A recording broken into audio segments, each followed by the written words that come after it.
क्या migraine patients को stroke का रिस्क होता है बहुत हाई? तो ये भी एक अलग टाइप का मिथ चल रहा है। ऐसा नहीं है कि हर माइग्रेन पेशेंट को स्ट्रोक का रिस्क बहुत हाई होता है, स्पेशली अगर आपको ऑरा नहीं है, अगर आपको कोई टिमटिमाती लाइट्स नहीं दिख रही हैं, जिगजैग लाइन्स नहीं दिख रही हैं, अगर आपको किसी तरह का ऑरा नहीं है, तो ऑरा के बारे में पहले बता चुकी हूँ, तो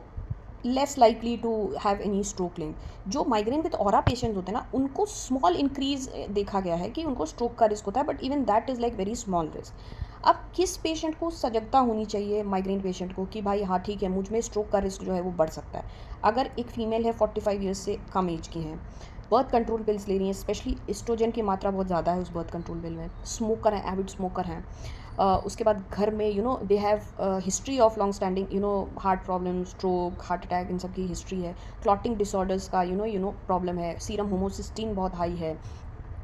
हाई ब्लड प्रेशर है, कुछ आपको हार्ट का एलिमेंट है, कोलेस्ट्रॉल हाई है, तो ये सारी चीज़ें जो होती हैं, प्लस माइग्रेन विद ऑरा है वो भी लॉन्ग स्टैंडिंग, तब आपको जाके स्ट्रोक का थोड़ा सा रिस्क जो है वो बढ़ता है। But even that is not substantial, so this is just ऐसे ही बना दिया गया है कि माइग्रेन वालों को स्ट्रोक का रिस्क होता है, ऐसा नहीं है। तो बेसिकली ये डराने के लिए रील नहीं है, ये नॉलेज के लिए रील है, अवेयरनेस के लिए रील है कि अगर आप इस कैटेगरी में पढ़ते हो तो then you have to be very careful about all this mitigating these risk factors. तो इससे आपका जो स्ट्रोक का रिस्क अगर जो छोटा मोटा है भी, वो भी काफ़ी ज़्यादा कम हो जाएगा।